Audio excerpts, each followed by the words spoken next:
I'm working. I got one daughter. Yeah. Then I got another daughter coming. Okay. So now money tight. Mm. So I know bro put some money up. You know what I'm saying? Yeah. So I know he put some money up. So I'm coming to him like, I need to borrow some money for something. I'm throwing him some excuse. I can't remember what it was, but but in the back of my mind, it's like, yo, I'm late on rent or something. I gotta make. I know how to make something happen. You know what I'm saying? I got some men that's knee deep. They can show me, whatever Show I me the got. game. Yeah. So that's how that started. You know what I'm saying? I went. And just let be clear, I was skeptical about. He didn't want to give me the money. He didn't give me money. I'm like, yo, you got to understand something. I had a year. I had 1 year.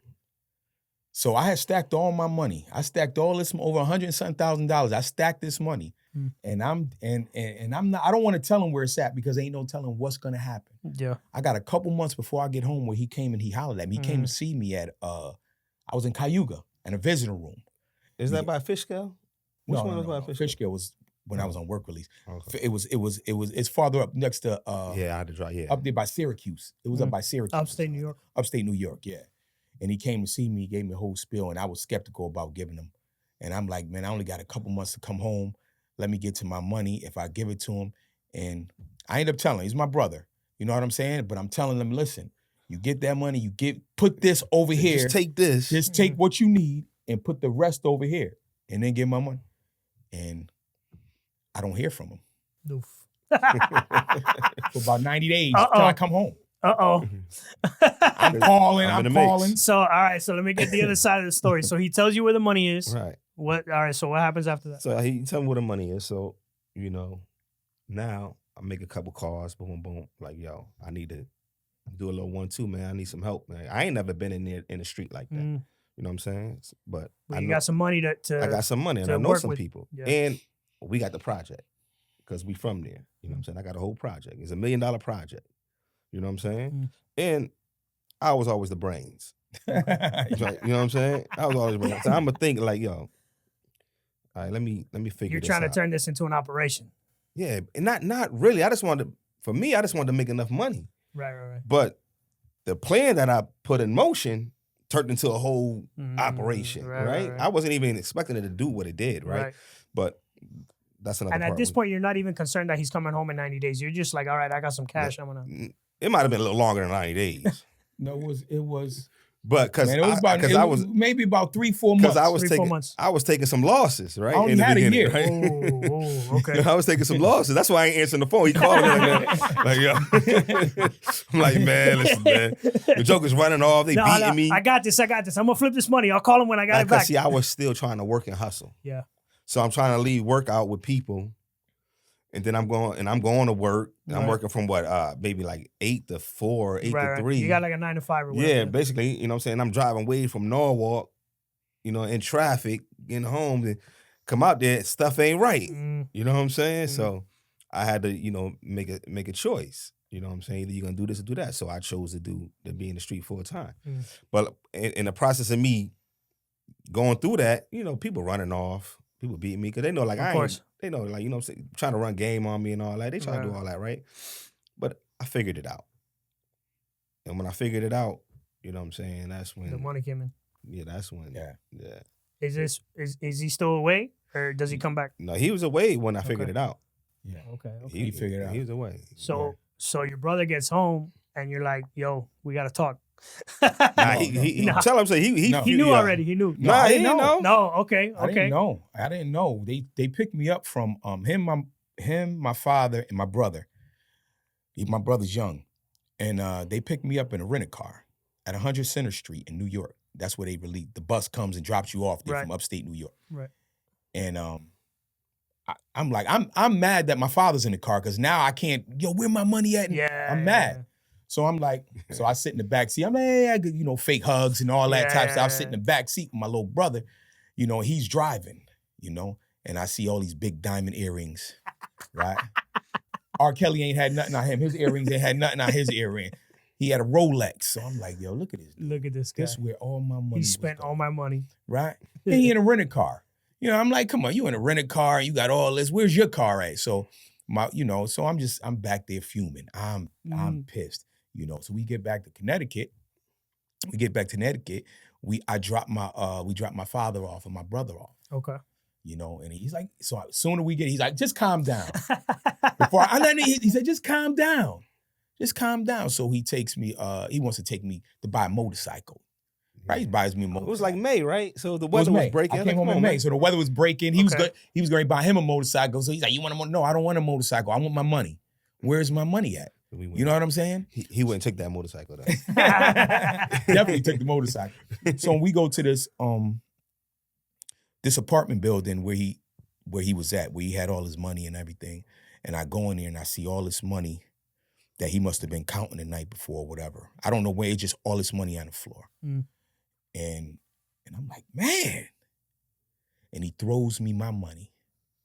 He's like, all the money that he owed me, yeah. Plus whatever he borrowed, right? Like he gave you the whole... No. He just gave me my money. Right, he bought me a motorcycle and gave me the money that he owed me. Right, but that's what I'm saying. Yeah, exactly. Yeah, like, plus what he owed you. Yeah, everything that he owed me, he gave me. He gave it back. I owed him the whole thing. I took it all. So he and I'm like, man.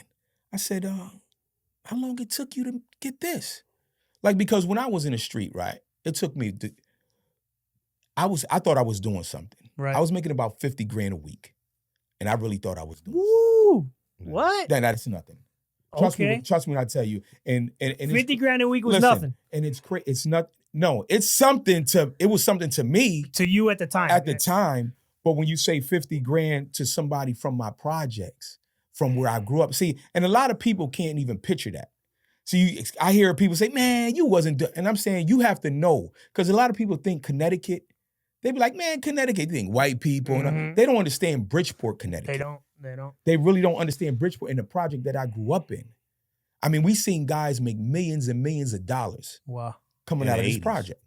I'm telling you. The crack era, yeah. Yeah. So what I was doing, 50, I wasn't even the top drug dealer in my project at the time. And I was making about 50 grand a week, you know? And that's nothing. How much is profit? Like, because I know you have to re-up. How much of that is profit? And that's where people get they be like, oh, you was making 50. Yeah.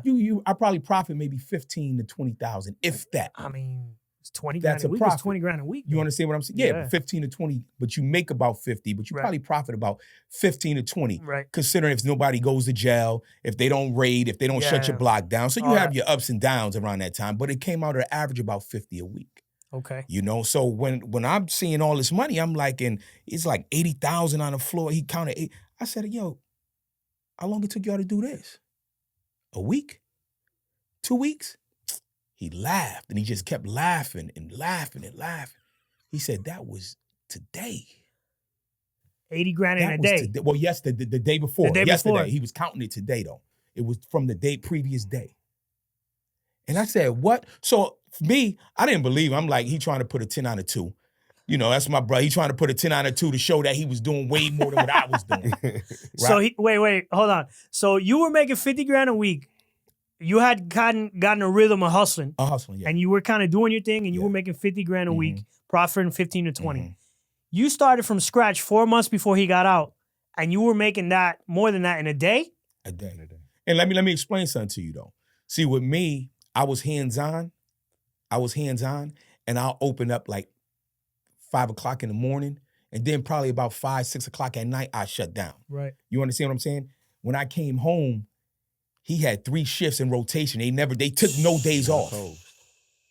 So this is why he said it was a 7-11. So he didn't shut down. He didn't shut down on Sundays. He didn't shut down on holidays. It was none of that. Wow. It could be a snowstorm. You out there. And that was the thing. Street. So he had, when I came home, I just, I go get somebody that used drugs or something like that, and I sit there and watch him sell for me all day, and I just watched him. Right. When I came out there, he had young boys in play. It's a whole team. A whole team in play. Lieutenants and this. It was structured.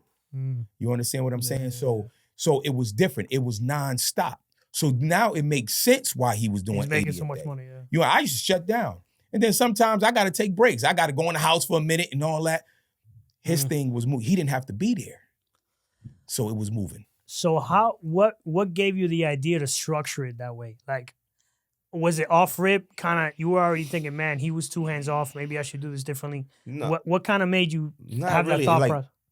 trial and error at first, right? Me going there trying to, like I tell you, I was working, trying to hustle, whatever. Right. And just getting in, just looking at the times and seeing like the peak times of people coming at, I mean, you know, the criminal mind is something, It's right? amazing. You know what I'm saying? So you looking at the fascinating. peak time. So you trying to see like, all right, they come for this around 4 or 5 in the morning. They come for this around 5 in the afternoon. Right. We're gonna have all this nonstop. Let's see how that works. Because everybody, like, even like the guys that was making a lot of money in my project before us, they never did like a 24-hour. And then some of the dudes that was out there, this young was out there, they make a little money to go in the house. I had a team and I held them accountable. Like, yo, don't leave your spot. You a lieutenant, you ain't got the hustle, but man, have somebody in play. Right. I don't care if it's 2 in the morning, 3 in the morning, somebody need to be here. You know what I'm saying? Have somebody looking out, it's structured like that. Right. And once you seen the money coming in, you see like, oh, that's why we got to keep it like this. You got to keep it like this. You know what I'm saying? So you never stop. So